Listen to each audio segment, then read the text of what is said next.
আচ্ছা, circular motion শুরু করব আজকে। তো সার্কুলার মোশনের প্রথমে আমরা যেটা পড়বো সেটা হচ্ছে ইউনিফর্ম সার্কুলার মোশন। দেখো, ইউনিফর্ম সার্কুলার মোশন পড়ার সময় যদি তোমাকে প্রশ্ন করি যে ইউনিফর্ম সার্কুলার মোশনে ইউনিফর্ম কি, কোন জিনিসটা ইউনিফর্ম, তাহলে উত্তর হবে যে ইউনিফর্ম সার্কুলার মোশনে স্পিড হচ্ছে uniform. Speed uniform. Speed uniform মানে কি? ধরো একটা পার্টিকেল এরকম একটা সার্কেলে ঘুরছে, সার্কেলের রেডিয়াস হচ্ছে আর, তাহলে যখন পার্টিকেলটা এই পয়েন্টে আছে তখন ওর speed 5 metre per second, 5 metre per second. এবং স্পিড এইখানে, এবার যদি আমি ভেলোসিটি ভাবি তাহলে ভেলোসিটির ম্যাগনিটিউডও 5 মিটার পার সেকেন্ড, গতিবেগের মান। ভেলোসিটির ডিরেকশান কোন দিকে?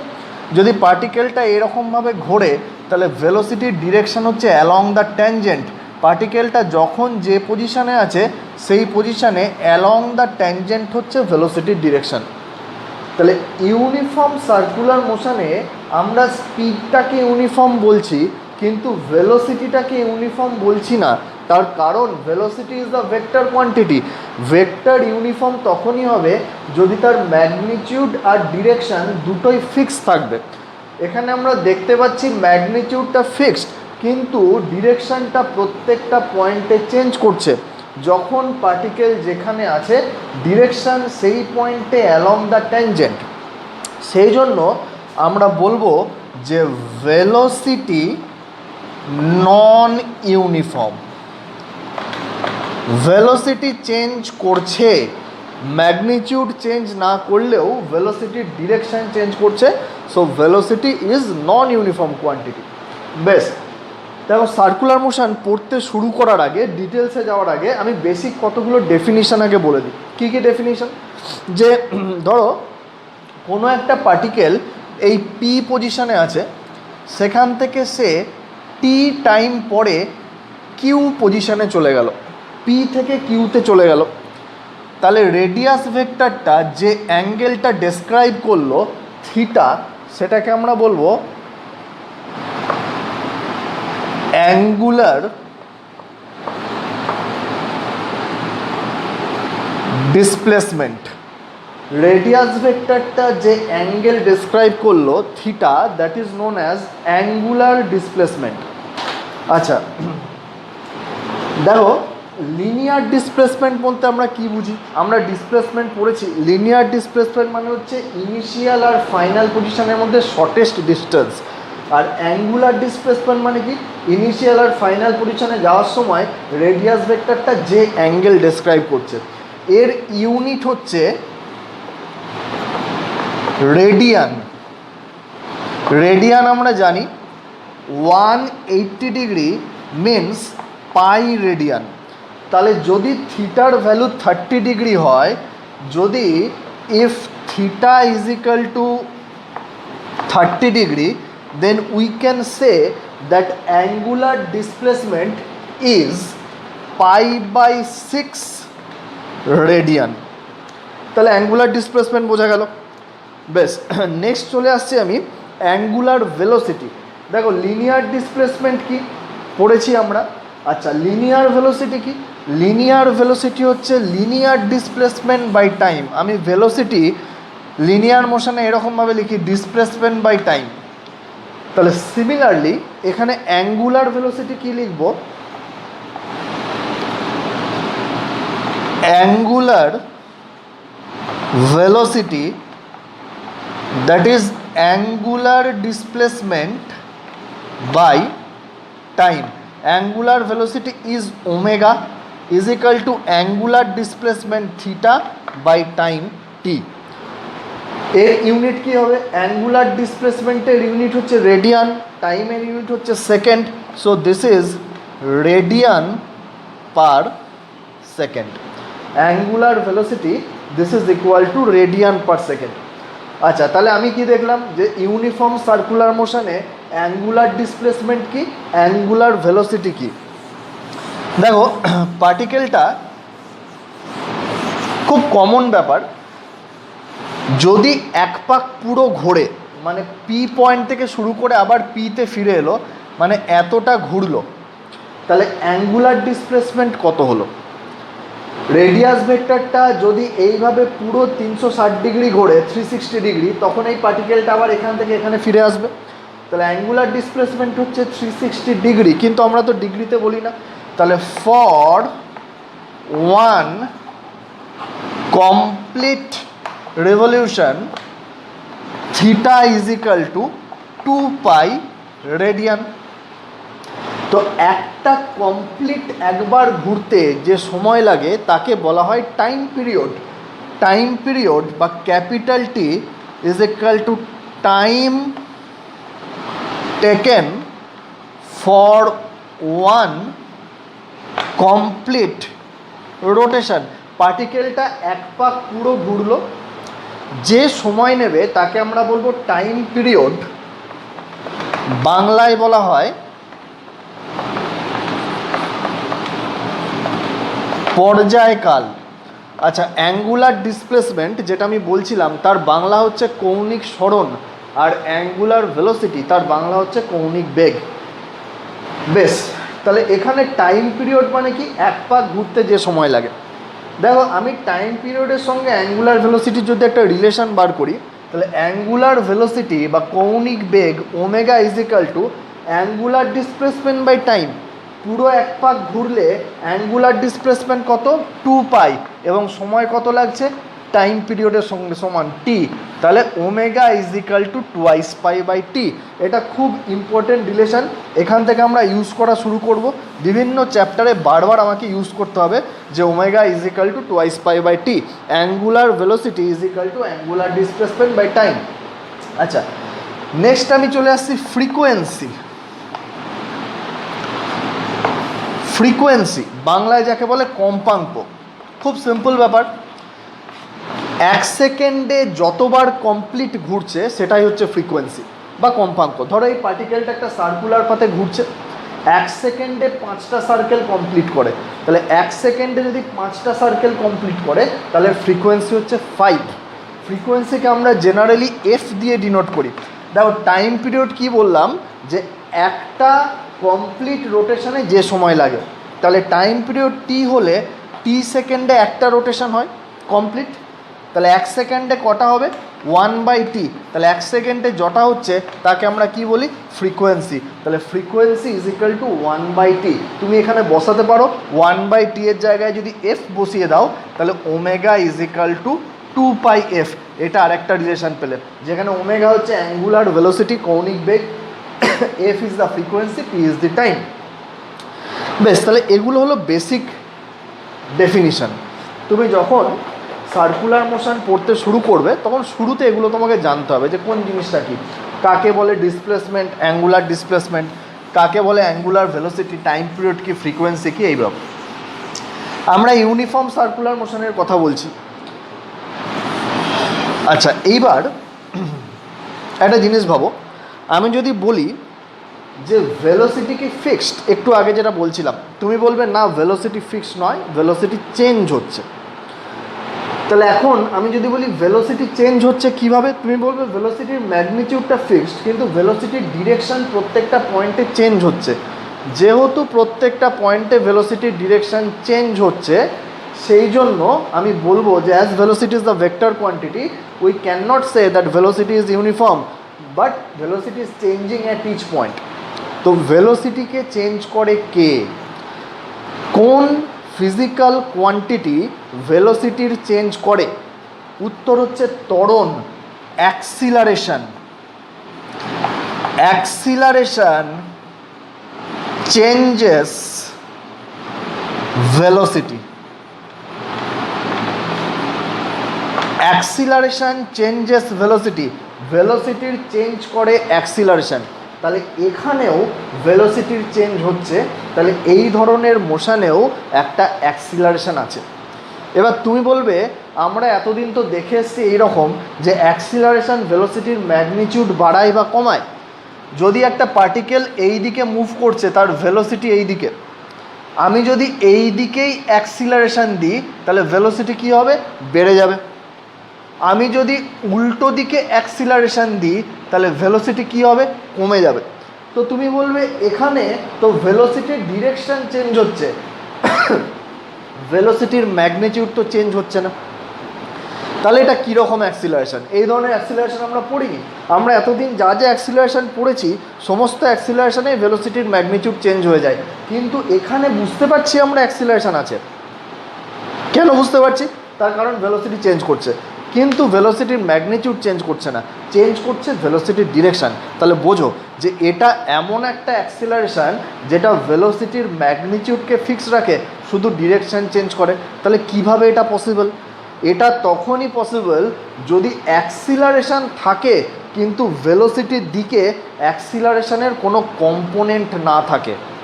আমরা ভেক্টর পড়েছি, কম্পোনেন্ট ব্যাপারটা আমরা বুঝি যে কোনো একটা ভেক্টরের থিটা অ্যাঙ্গেলে যে এফেক্ট সেটা হচ্ছে থিটা অ্যাঙ্গেলে তার কম্পোনেন্ট। একটা ভেক্টর যদি হয় এক্স, তাহলে থিটা অ্যাঙ্গেলে তার এফেক্ট কত? X cos theta. তাহলে এখানে অ্যাক্সিলারেশন আছে, কিন্তু এমনভাবে আছে যে ভেলোসিটির দিকে অ্যাক্সিলারেশনের কোনো কম্পোনেন্ট নেই। সেটা কিভাবে পসিবল? ধরো ভেলোসিটি এই দিকে ভি আর অ্যাক্সিলারেশন তার সঙ্গে পারপেন্ডিকুলার ডিরেকশানে এ। এই অ্যাক্সিলারেশন আর ভেলোসিটির মধ্যে অ্যাঙ্গেল হচ্ছে 90 ডিগ্রি। তাহলে এর যদি আমি এই দিকে কম্পোনেন্ট নিই, তাহলে this is a cos 90 degree means 0। তাহলে এই ধরনের মোশনে অ্যাক্সিলারেশন আছে, but the acceleration is always perpendicular to velocity. At each point acceleration is perpendicular to velocity. কীরকমভাবে আছে? তাহলে ভেলোসিটি তো আমি প্রত্যেকটা পয়েন্টে বলছি along the radius, along the tangent. তাহলে ট্যানজেন্টের সঙ্গে পারপেন্ডিকুলার কে হয়? একটা সার্কেলে যে কোনো পয়েন্টে ট্যানজেন্টের সঙ্গে মানে স্পর্শকের সঙ্গে পারপেন্ডিকুলার হয় রেডিয়াস। ট্যানজেন্ট আর radius always normal to each other. স্পর্শক আর ব্যাসার্ধ পরস্পর লম্বভাবে থাকে। তাহলে যে অ্যাক্সিলারেশন আছে সেটা এই যে ট্যানজেন্ট মানে ভেলোসিটি প্রত্যেকটা পয়েন্টে তার সঙ্গে নর্মাল মানে এইভাবে রয়েছে। তাহলে যে অ্যাক্সিলারেশনটা আছে সেটা হচ্ছে অ্যালং দ্য রেডিয়াস, এই অ্যাঙ্গেলটা 90 ডিগ্রি। পার্টিকেল যখন এখানে যাবে তখন এই দিকে, পার্টিকেল যখন এখানে যাবে তখন এই দিকে, পার্টিকেল যখন এখানে যাবে তখন এই দিকে। পার্টিকেল ধরো এখানে আছে, velocity along the tangent, acceleration হচ্ছে অ্যালং দ্য রেডিয়াস, এরকম। তাহলে এই যে অ্যাক্সিলারেশনটা, এই অ্যাক্সিলারেশনটা সবসময় ভেলোসিটির সঙ্গে পারপেন্ডিকুলার। তো ভেলোসিটির সঙ্গে পারপেন্ডিকুলার হওয়াতে এটা ভেলোসিটির ম্যাগনিটিউডকে চেঞ্জ করতে পারছে না, কিন্তু এর এফেক্ট কি না ভেলোসিটিটাকে সবসময় ওর দিকে করার চেষ্টা করছে। তাহলে সেই জন্য ভেলোসিটিটা এরকম ঘুরতে ঘুরতে থাকছে। ঠিক আছে, তাহলে এই অ্যাক্সিলারেশনটাকে আমরা বলবো সেন্ট্রিপিটাল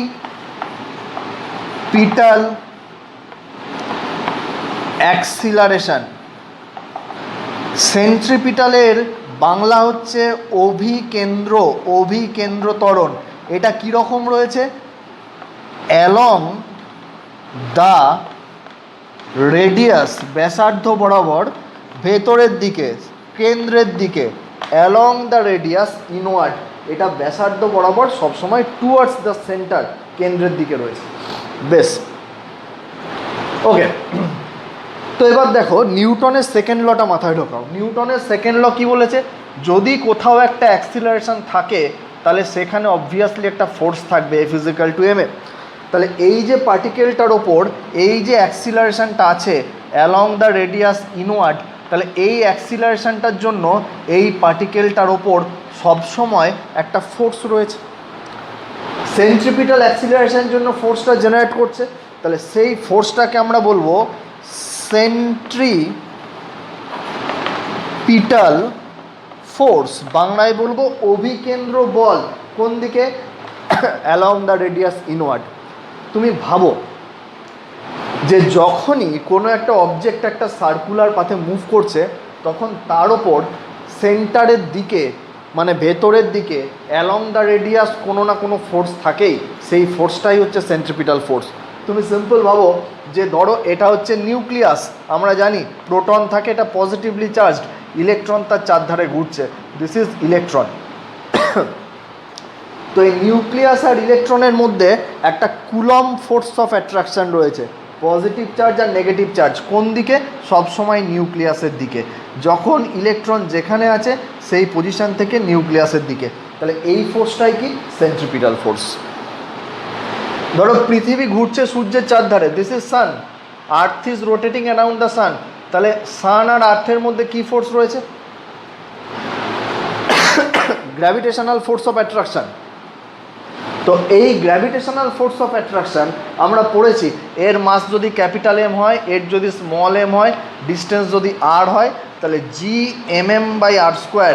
এই ফোর্সটা সবসময় আর্থের ওপর রয়েছে, সান দিচ্ছে along the radius inward. So this is centripetal force. তুমি সিম্পল আঙুলে সুতো বেঁধে একটা ঢিলকে ঘোরাচ্ছ, আঙুলে সুতো বেঁধেছো, এটা তোমার আঙুল আর এটা হচ্ছে সুতো, এখানে একটা ঢিল, এইভাবে তুমি ঘোরাচ্ছ সার্কুলার পাথে। তাহলে এই যে সুতোতে যে টেনশন টি, এটাই হচ্ছে কি? Centripetal force. তো এখানে একটা মিসকনসেপশন তৈরি করো না, ভেবো না আচ্ছা তাহলে দুটো ফোর্স আছে, একটা হচ্ছে গ্র্যাভিটেশনাল ফোর্স আর একটা হচ্ছে সেন্ট্রিপিটাল ফোর্স। দুটো ফোর্স আছে, একটা কুলম ফোর্স, একটা সেন্ট্রিপিটাল ফোর্স। এখানেও তাই, একটা টেনশন, একটা সেন্ট্রিপিটাল ফোর্স। না, দুটো ফোর্স নেই, একটাই ফোর্স আছে, সেই ফোর্সটাই সেন্ট্রিপিটাল ফোর্স। মানে এই যে গ্র্যাভিটেশনাল ফোর্স, এটাই সাপ্লাই করছে নেসেসারি সেন্ট্রিপিটাল ফোর্স। টেনশন এটাই সাপ্লাই করছে নেসেসারি সেন্ট্রিপিটাল ফোর্স। ইলেকট্রন আর নিউক্লিয়াসের মধ্যে যে ফোর্স অফ অ্যাট্রাকশন, সেটাই সাপ্লাই করছে নেসেসারি সেন্ট্রিপিটাল ফোর্স। তাহলে এই যে সেন্ট্রিপিটাল ফোর্স, আমাদের প্রথম কাজ হবে এর ম্যাগনিটিউডটা বার করা। এর ম্যাগনিটিউড বার করি, তারপর এর বাইরে এটা ছাড়া আর কি কি ফোর্স থাকে সেগুলো দেখবো আস্তে আস্তে।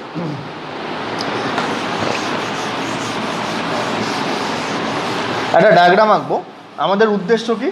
We have to find out centripetal force acting on an object of mass m which is moving in a circular path of radius r and speed of the particle is v which is fixed uniform. ধরো এই হচ্ছে circle, পার্টিকেলটা কোনো একটা সময় m মাসের পার্টিকেলটা এখানে আছে এবং এইভাবে ঘুরছে। তাহলে এই পয়েন্টে পার্টিকেলটার স্পিড v আর ভেলোসিটির ডিরেকশন এইদিকে v। ধরো পার্টিকেলটা পি পয়েন্টে আছে, স্মল অ্যাঙ্গেল থিটা ডেসক্রাইব করে পার্টিকেলটা এই দিকে চলে গেল, এই পয়েন্টে কিউ পয়েন্টে চলে গেল। Speed V, velocity direction along the tangent. দেখো এটা যদি থিটা হয় তাহলে অবভিয়াসলি এই অ্যাঙ্গেলটাও থিটা। তাহলে ভি এর এই দিকে কম্পোনেন্ট হচ্ছে ভি কস থিটা আর এই দিকে কম্পোনেন্ট হচ্ছে ভি সাইন থিটা। যদি থিটা খুব স্মল হয়, আমরা তাই ধরেছি for small theta, then for small theta we know that cos theta nearly equal to 1 আর sine theta nearly equal to theta. আচ্ছা এরকম ভেবো না যে sine theta nearly equal to theta, তার মানে সাইন 1 ডিগ্রি সমান 1। এখানে sine theta nearly equal to theta, থিটার ভ্যালুটা ডিগ্রিতে লিখলে চলবে না, তোমাকে রেডিয়ানে লিখতে হবে। মানে 1 ডিগ্রি আমি লিখবো না, পাই বাই 180 রেডিয়ান এইভাবে লিখবো। যদি থিটার ভ্যালু খুব কম হয় 1 থেকে 4 ডিগ্রির মধ্যে, তখন সাইন থিটার ভ্যালুটাকে আমরা নিয়ারলি থিটা লিখতে পারি আর কস থিটাটাকে নিয়ারলি 1 লিখতে পারি। তাহলে for small theta V cos theta nearly equal to V আর V sine theta nearly equal to V theta. তুমি যখন এক্সামে করবে তোমাকে এগুলো লিখতে হবে। এবার দেখো পি থেকে আমি যখন কিউতে গেলাম, এই ডিরেকশানে হরাইজন্টাল ডিরেকশানে ভেলোসিটির কোনো চেঞ্জ হয়েছে কি? উত্তর হচ্ছে না, ভি ছিল ভি আছে। তাহলে no change in velocity in horizontal direction. এখানে হরাইজন্টাল ভার্টিক্যাল তুমি যদি বলতে না চাও, কারণ এটা তো সবসময় এইভাবে ঘুরছে তাই নয়, সার্কেলটা আমি হরাইজন্টাল প্লেনে ধরতে পারি, যেভাবে খুশি ধরতে পারি। তুমি এদিকে এক্স অ্যাক্সিস ওয়াই অ্যাক্সিস টেনে নিয়ে অ্যালং এক্স ডিরেকশনও লিখতে পারো। আচ্ছা ভার্টিক্যাল ডিরেকশান বা ওয়াই ডিরেকশান, এই দিক বরাবর এই পি পয়েন্টে ভেলোসিটি কত ছিল ভাবো। ভেলোসিটি ছিল এই দিকে ভি, তাহলে এই দিকে মানে 90 ডিগ্রি অ্যাঙ্গেলে ভেলোসিটির কম্পোনেন্ট কত? ভি কস 90 ডিগ্রি মিনস 0। তাহলে এই দিকে ভেলোসিটি ছিল 0, হয়েছে কত ভি থিটা। তাহলে change in velocity along vertical বা এক্স ওয়াই আমি আঁকিনি, তাই তুমি এক্স ওয়াই আঁকতে পারো।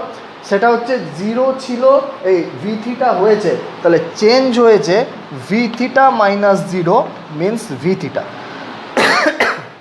তাহলে এটাই ভেলোসিটি চেঞ্জ। আমাকে যদি ভেলোসিটির নেট চেঞ্জ বার করতে বলে, তাহলে ভেলোসিটির নেট চেঞ্জ হবে ভি থিটা, কারণ হরাইজন্টালে নো চেঞ্জ আর এই দিকে ভি থিটা চেঞ্জ, তাহলে নেট চেঞ্জ ভি থিটা। আমি বার করতে চাইছিলাম সেন্ট্রিপিটাল অ্যাক্সিলারেশন। সেন্ট্রিপিটাল অ্যাক্সিলারেশন, তাহলে this is equal to acceleration বা ত্বরণের বেসিক ডেফিনিশন কি, change in velocity by time. তাহলে centripetal acceleration is equal to change in velocity which is V theta by time. দেখো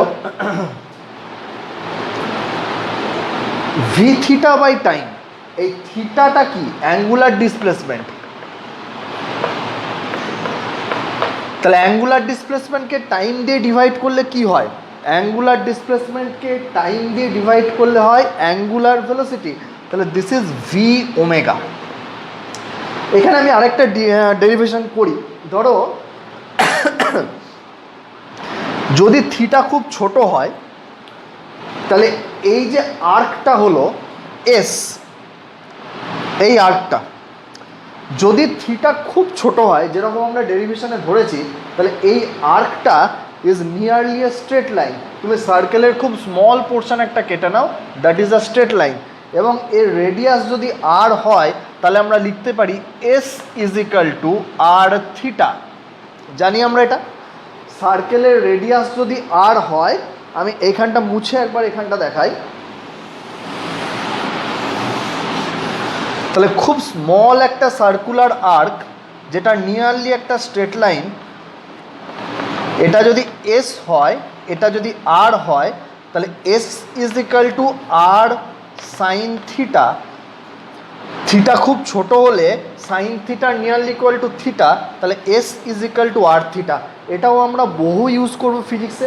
তাহলে একটা সার্কেলের একটা ছোট আর্কের জন্য আমরা সবসময় S is equal to R theta এটা ইউজ করতে পারি ছোট আর্কের জন্য। তুমি অর্ধেক সার্কেলের জন্য, 1/4 সার্কেলের জন্য তুমি বলবে এটা কোথায় ছোট, এটা তো আপনি বিশাল বড় এঁকেছেন। এঁকেছি বড় করে যাতে সবাই দেখতে পায়। অ্যাকচুয়ালি আমি ধরে নিয়েছি থিটা ইজ ভেরি স্মল, মানে এইখানে শুরু এইখানে শেষ ধরো। এইটুকু করে আঁকলে তো বোঝা যাবে না, তাহলে বোঝাবার জন্য থিটাটা বড় করা হয়েছে। তাহলে এই ধরনের ছোট আর্কের জন্য আমি লিখতে পারি S is equal to R theta.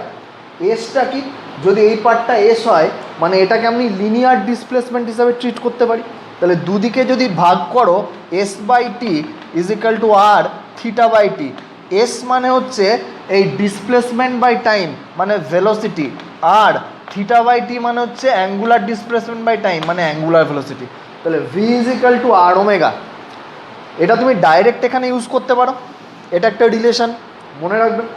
তাহলে ওমেগার জায়গায় যদি আমি ভি বাই আর বসিয়ে দিই, তাহলে হচ্ছে V square by R. So this is the expression for centripetal acceleration. তাহলে তোমার কি কি ফর্মুলা এখনো পর্যন্ত হলো, আমি যদি এখানে একবার লিখি, তাহলে যেগুলো কাজে লাগবে সেটা হচ্ছে omega is equal to twice pi by T, frequency is equal to 1 by T, V is equal to R omega, centripetal acceleration is equal to V square by R. এই যে দিস। তো এবার এই যে V square by R centripetal acceleration, ব্যাপারটা এরকম দাঁড়ালো। তো আমি যদি সেন্ট্রিপিটাল ফোর্স বার করতে চাই, তাহলে centripetal force is equal to F C according to Newton second law is equal to mass into centripetal acceleration, so mv square by r. This is the expression for centripetal force. যেমন ধরো আমি তোমাকে একটু আগে example দিচ্ছিলাম যে পৃথিবী সূর্যের চারধারে ঘুরছে, তাহলে সানের মাস যদি ক্যাপিটালে এম হয় আর আর রেডিয়াসের সার্কেলে যদি স্মল এম মাস ঘোরে, তাহলে এদের দুজনের মধ্যে যে gravitational force G M M by R square, এই ফোর্সটাই কি সাপ্লাই করছে? Necessary centripetal force.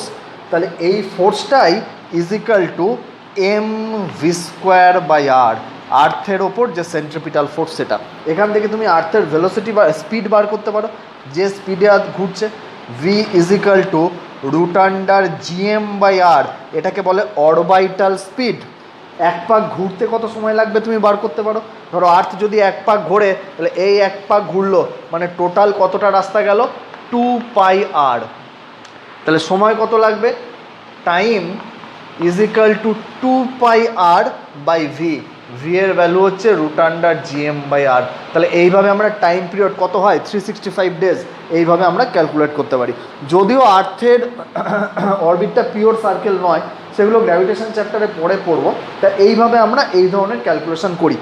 আমি ধরো আঙুলে সুতো বেঁধে একটা ঢিলকে ঘোরাচ্ছি, তাহলে এই যে ঢিলের মোশন, তার জন্য রেসপন্সিবলকে সুতোর টেনশন টি। তাহলে আমি লিখতে পারি T is equal to M V square by আর।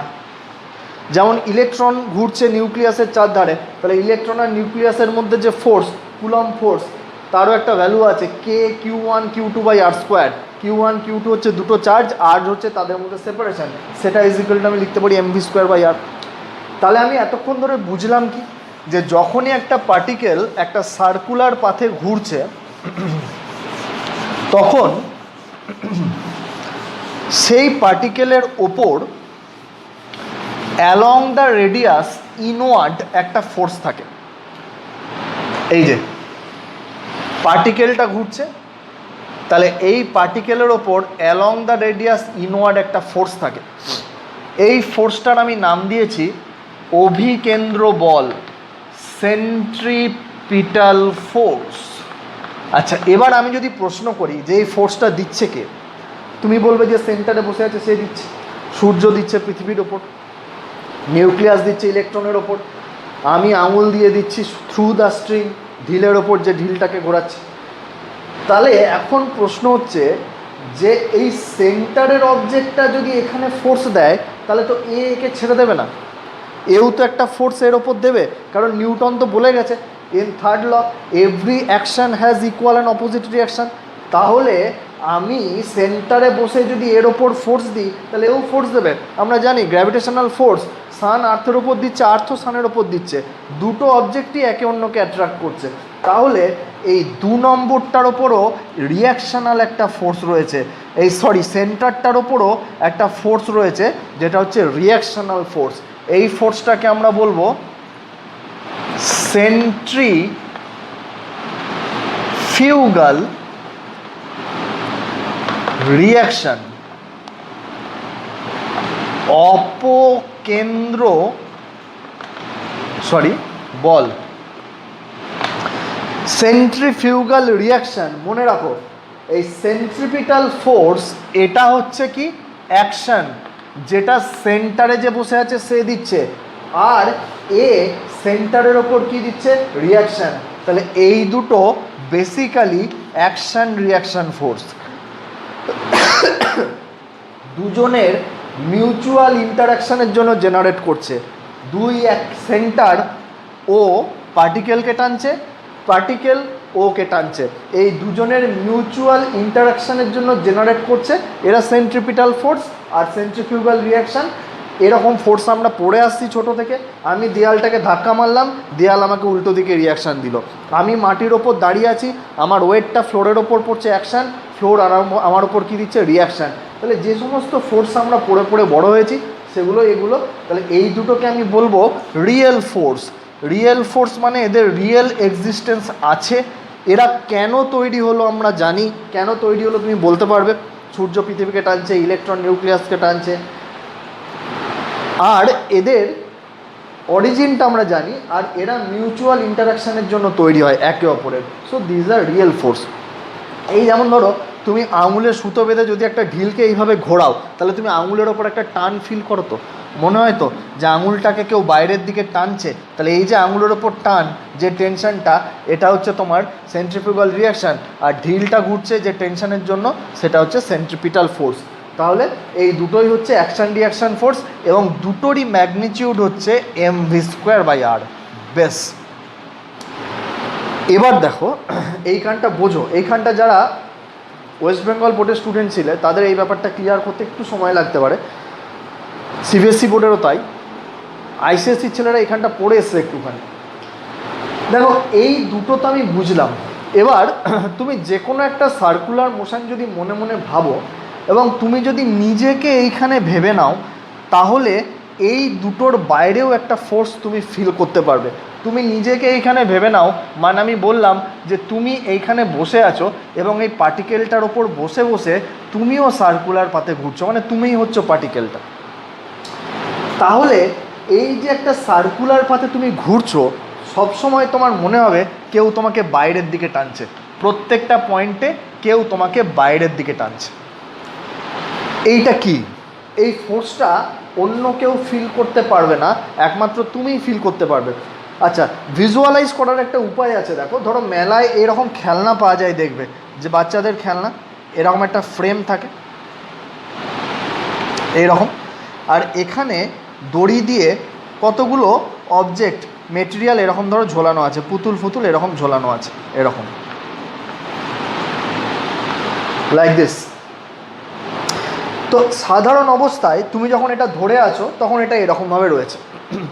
এবার তুমি এই অ্যাক্সিসটা ধরে এটাকে এরকমভাবে যদি ঘোরাতে শুরু করো, যখনই এটা ঘুরবে অ্যাবাউট দ্য অ্যাক্সিস, তখন দেখবে যে এই স্ট্রিংগুলো কিন্তু আর ভার্টিক্যালি এরকম ঝুলছে না, ওরা ঘুরছে সার্কুলার পাথে, কিন্তু ঘুরতে ঘুরতে ওরা কিন্তু এরকম স্ট্রেট এইদিক ওদিক বেরিয়ে গেছে, এরকম স্ট্রেট। বুঝতে পারছো আশা করি আমি কি বলছি? ঘোরার সময় স্ট্রিংগুলো সোজা সোজা হয়ে যাবে। এবার তুমি ভাবো কেন? এই বাইরের দিকে তো কোনো ফোর্স নেই, কোনো ফোর্স বাইরের দিকে নেই, কিন্তু আমি দেখতে পাচ্ছি যে এরা বাইরের দিকে একটা ফোর্স ফিল করছে, এ মনে হচ্ছে কেউ একে বাইরের দিকে টানছে। এটা গেল 1 নম্বর এক্সাম্পল। 2 নাম্বার, ধরো এরকম একটা গ্রামাফোন রেকর্ড সিডি পাবো তোমরা, সিডি যখন আমরা সিডি প্লেয়ারে দিই তখন সিডিটা ঘোরে। ধরো এরকম একটা প্ল্যাটফর্ম আছে যেটা ঘুরছে এই অ্যাক্সিসের ওপর, সেটা ঘুরছে স্মুথ অ্যাক্সিস, এটা এরকম, এই স্মুথ প্লেট এটা এরকম ঘুরছে। এইখানে যদি কেউ বসে থাকে, যখন ঘুরবে স্মুথ সারফেস হলে সে স্কিড করে যাবে, তার নিজের মনে হবে সে অ্যালং দ্য রেডিয়াস স্কিড করে এরকম বাইরের দিকে যাচ্ছে। সে এরকম ঘুরছিল, ঘুরতে ঘুরতে তার মনে হবে যে কোনো পয়েন্ট থেকে সে রেডিয়াস বরাবর স্কিড করে বাইরের দিকে চলে গেল, এটা এর মনে হবে। কিন্তু যদি কেউ বাইরে থেকে দেখে তখন তার মনে হবে যে ও ট্যানজেন্ট বরাবর ছিটকে গেল। কতগুলো এক্সাম্পল আগে দিই পরপর। ধরো এটা আমি বললাম, ধরো আঙুলে সুতো বেঁধে তুমি একটা ঢিলকে ঘোরাচ্ছ, এরকম ঘোরাচ্ছ। দুটো লোক আছে, একটা লোক এখানে দাঁড়িয়ে আছে আর একটা লোক ঢিলের ওপর বসে আছে। ঘোরাতে ঘোরাতে হঠাৎ সুতোটা ছিঁড়ে গেল, তাহলে ঢিলের ওপর যে বসে আছে সে দেখবে যে পজিশানে সুতো ছিঁড়ে গেল সেই পজিশানে সে রেডিয়াস বরাবর ছিটকে বাইরের দিকে চলে গেল, মানে এটা সেন্টার, এটা রেডিয়াস, ও এরকম বাইরের দিকে চলে গেল, সে এটা দেখবে। কিন্তু এ দেখবে যে সুতো ছিঁড়ে গেল, ও তো এরকম ঘুরছিল, এই পয়েন্টে ট্যানজেন্ট বরাবর ছিটকে বেরিয়ে গেল। তাহলে একই ঘটনা দুজন দুরকম দেখছে কেন সেটা ভাবো। আর একটা এক্সাম্পল দিই, ধরো একটা মেরিগো রাউন্ড আছে, মেরিগো রাউন্ড মানে বাংলায় যাকে আমরা বলি নাগরদোলা, সেটা ধরো ঘুরছে এইরকম। এবার এইখানে একটা লোক বসে আছে, তার হাতে একটা বল আছে, সে বলটা হাতে নিয়ে ঘুরছে, ঘুরতে ঘুরতে কোনো একটা পয়েন্টে সে বলটাকে ছেড়ে দিল, ধরো এই পয়েন্টে বলটাকে ছেড়ে দিল। এবার যে লোকটা এখানে বসে আছে সে দেখবে বলটা সে যখন ছেড়ে দিল, বলটা সরাসরি তার কাছ থেকে বাইরের দিকে বেরিয়ে চলে গেল, মানে ছাড়লাম এরকম বাইরের দিকে বেরিয়ে চলে গেল, মানে সরাসরি বেরিয়ে গেল রেডিয়াস বরাবর। কিন্তু যে লোকটা এইখানে দাঁড়িয়ে ঘটনাটা অবজার্ভ করছে সে দেখবে বলটা প্রথমে ট্যানজেন্ট বরাবর খানিকটা ওপরে উঠলো, তারপর গ্র্যাভিটির জন্য নিচের দিকে পড়ে গেল। তা আমরা এগুলোকে জাস্টিফাই করতে পারছি। তুমি বলবে এই তো টেনশন 0 হয়ে গেল, সুতো ছিঁড়ে গেল, তাহলে ওর ভেলোসিটি ছিল যেদিকে সেদিকে ছিটকে বেরিয়ে গেল। এই লোকটার ভেলোসিটি তো অ্যালং দ্য ট্যানজেন্ট, তাহলে অ্যালং দ্য ট্যানজেন্ট বলটা বেরিয়ে গেল, তারপর গ্র্যাভিটির জন্য নিচের দিকে পড়ে গেল। এগুলোকে আমরা জাস্টিফাই করতে পারছি। আমরা মানে কি, আমরা যখন এখানে দাঁড়িয়ে আছি তখন আমরা জাস্টিফাই করতে পারছি। আমি দু ধরনের ফ্রেমের কথা বলেছিলাম, মনে করে দেখো। একটা হচ্ছে ইনার্শিয়াল ফ্রেম, একটা হচ্ছে নন ইনার্শিয়াল ফ্রেম। তো আমরা যখন রেস্টে আছি, চুপচাপ দাঁড়িয়ে আছি, তখন আমরা হচ্ছি ইনার্শিয়াল ফ্রেম, জড়ত্বীয় নির্দেশতন্ত্র। এবং সেখান থেকে আমরা এই ব্যাপারটাকে যেটা দেখলাম সেটাকে এক্সপ্লেন করছি, আমাদের কোনো অসুবিধা হচ্ছে না। এখন একটা প্রশ্ন আছে, একই ঘটনা দুজন দুরকম দেখতে পারে কি? উত্তর হচ্ছে হামেশাই দেখি আমরা। আমি একটা বাসে করে করে যাচ্ছি আর তুমি বাসের বাইরে দাঁড়িয়ে আছো, আমি দেখবো গাছটা সার্ট করে পিছন দিকে সরে গেল, তুমি দেখবে গাছটা এক জায়গাতেই আছে, আমি সামনের দিকে চলে গেলাম। আমি বোর্ডটাকে দেখছি রেস্টে আছে, তুমি যদি আর্থের বাইরে থেকে বোর্ডটাকে দেখবে, দেখবে বোর্ডটা ঘুরছে। তাহলে আমরা একই ঘটনাকে দুরকমভাবে অবজার্ভ করছি। কখন? যখন আমরা যে পজিশান থেকে দেখছি সেই পজিশানটা চেঞ্জ করে ফেলছি। আমি লস অফ মোশন পড়ানোর সময় বলেছিলাম যে এইটাকে বলে রেফারেন্স ফ্রেম, নির্দেশতন্ত্র। আমি কি দেখছি সেটা ডিপেন্ড করে আমি কোথা থেকে দেখছি তার ওপর। ঠিক আছে? তাহলে আমি যখনই আমার রেফারেন্স ফ্রেমটা চেঞ্জ করে ফেলবো, তখন আমি যেটা দেখছিলাম তার থেকে অন্য কিছু দেখব। যখন আমি এখানে বসে অবজার্ভ করছি কোনো ঘটনা, এই যে ঢিলের ওপর বসে আছি, নাগরদোলায় বসে আছি, সার্কুলার মোশনে বসে আছি, তখন আমি কি ইনার্শিয়াল ফ্রেম না নন ইনার্শিয়াল ফ্রেম? জড়ত্বীয় না অজড়ত্বীয় নির্দেশতন্ত্র? আমি নন ইনার্শিয়াল ফ্রেম কি বলেছিলাম? যে ফ্রেমের অ্যাক্সিলারেশন আছে সেটাই নন ইনার্শিয়াল ফ্রেম। তাহলে এই ফ্রেমটার অ্যাক্সিলারেশন আছে, সেন্ট্রিপিটাল অ্যাক্সিলারেশন আমি পড়িয়েছি। তাহলে আমি যখন এখান থেকে দেখছি তখন সেটা হচ্ছে non inertial frame. Newton's laws of motion মনে করো, আমি প্রত্যেকটা চ্যাপ্টার পড়াবার সময় বলি যে প্রত্যেকটা চ্যাপ্টার একটার সঙ্গে অন্যটা লিঙ্কড। তাহলে যখনই তুমি নন ইনার্শিয়াল ফ্রেমে আসবে, তাহলে নন ইনার্শিয়াল ফ্রেমে তোমার কি হবে? যে একটা ফোর্স জেনারেট করবে, যে ফোর্সটাকে আমরা কি বলি? সিউডো ফোর্স, অলিক বল। বারবার লজ অফ মোশনে কথাটা আসছিল। তাহলে সিউডো ফোর্স কখন জেনারেট করে? সিউডো ফোর্স জেনারেট করে যখন আমরা নন ইনার্শিয়াল ফ্রেমে আছি। আমি যখন ঘুরছি তখন আমি নন ইনার্শিয়াল ফ্রেম, এবং আমার মনে হচ্ছে কেউ আমাকে বাইরের দিকে টানছে। তুমি এটাকে জাস্টিফাই করতে পারো। ধরো বলটাকে তুমি হাত থেকে ছেড়ে দিলে, তুমি এখানে, বলটা এখানে, তুমি ওপরে উঠছো, বল এখানে, তুমি এখানে, বলটা এখানে, তুমি এখানে, বলটা এখানে। তাহলে তোমার থেকে বলটা সেপারেশনটা দেখো এইভাবে স্ট্রেট লাইনে বাড়ছে, আস্তে আস্তে তোমার মনে হচ্ছে বলটা সোজা তোমার থেকে বাইরের দিকে বেরোচ্ছে। কেন মনে হচ্ছে? কারণ তুমি নন ইনার্শিয়াল ফ্রেমে রয়েছো, এবং নন ইনার্শিয়াল ফ্রেমে তুমি একটা ফোর্স ফিল করছো, যে ফোর্সটা সবসময় তোমাকে বাইরের দিকে নিয়ে যেতে চাইছে। ওই যে বলছিলাম বাচ্চাদের খেলনাগুলো ঘোরাচ্ছি যখন, ওই সুতোগুলো কি নন ইনার্শিয়াল ফ্রেমে চলে গেল, ওরা ঘুরছে, তাহলে ওরা সবসময় বাইরের দিকে একটা ফোর্স ফিল করছে এবং ওগুলো টান টান হয়ে যাচ্ছে। তাহলে এই দুটো ছাড়াও যখনই আমি কোনো অ্যাক্সিলারেটেড ফ্রেমে চলে যাব, তখনই আর একটা ফোর্স চলে আসবে, 3 নম্বর ফোর্স, যেটা কার ওপর অ্যাক্ট করছে? যে ঘুরছে তার ওপর, পার্টিকেলের ওপর। এবং সেটা কোন দিকে? সেটা হচ্ছে along the radius but not inward, সেটা হচ্ছে আউটওয়ার্ড, 3 নম্বর ফোর্স। আবার বলি, এই 3 নম্বর ফোর্সটা কে ফিল করবে? শুধু পার্টিকেল ফিল করবে, আর জগতে কেউ ফিল করতে পারবে না। মানে যে এই ফ্রেমে আছে সে শুধু ফিল করবে, এর বাইরে যারা চুপ করে দাঁড়িয়ে আছে, মানে যারা ইনার্শিয়াল ফ্রেম, তারা এই ফোর্সটা ফিল করতে পারবে না। এ কেন এই ফোর্সটা ফিল করছে? কারণ এ একটা নন ইনার্শিয়াল ফ্রেমে রয়েছে, এবং এই 3 নাম্বার ফোর্সটাকে বলে সেন্ট্রিফিউগাল ফোর্স। এটাই সেন্ট্রিফিউগাল ফোর্স। অনেকের বদ অভ্যাস আছে যে এই 2 নম্বরটাকে সেন্ট্রিফিউগাল ফোর্স বলে চালিয়ে দেওয়া খুব ইজিলি। একটা সেন্ট্রিপিটাল ফোর্স, 2টা সেন্ট্রিফিউগাল ফোর্স। ভুল বলে তারা, 2টা হচ্ছে সেন্ট্রিফিউগাল রিয়াকশান বলবে, কারণ এটা হচ্ছে অ্যাকশান, এটা রিয়াকশান। এটাকে তুমি সেন্ট্রিফিউগাল ফোর্স বলো না, এই টার্মিনোলজিটা ইউজ করা হয় এইটার জন্য, 3 নাম্বার ফোর্সটা। And this is a pseudo force. এই ফোর্সটা শুধুমাত্র এক্সিস্ট করে নন ইনার্শিয়াল ফ্রেমে, মানে এর কাছেই আছে এই ফোর্সটা, অন্য কেউ এই ফোর্সটা ফিল করতে পারছে না। এবং এরও ম্যাগনিটিউড অবভিয়াসলি mv²/r হবে। বেশি বা কম হলে তো এদিক ওদিক চলে যাবে, এবং এর বেশি বা কম হওয়া নিয়ে আরও গল্প আছে। এরপর আমরা আস্তে আস্তে যখন আরও ডিটেলসে যাব, ব্যাংকিং পড়বো, স্কিডিং পড়বো, ওভারটার্নিং পড়বো, এই চ্যাপ্টারেই পড়বো, তখন দেখবে যে এর ভ্যারিয়েশনটা কতটা মারাত্মক বা কী পরিমাণ এফেক্ট রয়েছে এর ভ্যারিয়েশনের একটা রোটেটিং বা সার্কুলেটিং বডির ওপর এর ভ্যারিয়েশনের মারাত্মক প্রভাব রয়েছে। তাহলে আপাতত আমরা তিনখানা ফোর্স পড়লাম।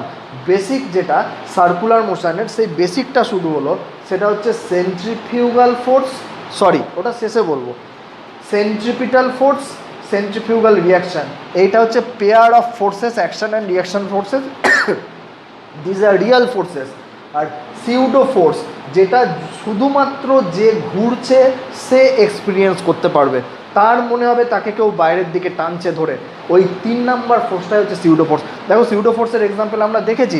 আমি যখন একটা লিফটের ভেতর দাঁড়িয়ে থাকি এবং লিফটটা যখন অ্যাক্সিলারেশন নিয়ে ওপর দিকে ওঠে, তখন আমার মনে হয় নিচের দিকে আমাকে একটা ফোর্স কাজ দিচ্ছে এমএ, এটা সিউডো ফোর্স। তাহলে আমার ওয়েট তখন কি হয়ে যায়, ওয়েটের সঙ্গে এটা অ্যাড হয়ে যায়, mg + ma হয়ে যায়। এই এমএটা কেন আসছে, সিউডো ফোর্স।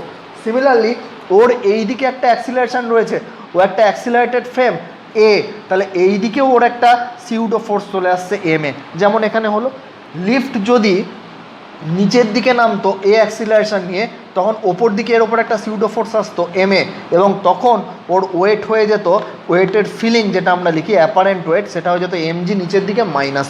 এগুলো আমরা করেছি, তো সব হচ্ছে সিউডো ফোর্সের খেলা। তাহলে মনে রাখো যে সার্কুলার মোশনে এই সিস্টেমে সেন্টারে যে বসে আছে আর পার্টিকেল যে ঘুরছে, এই দুজনকে নিয়ে আমাদের গল্প।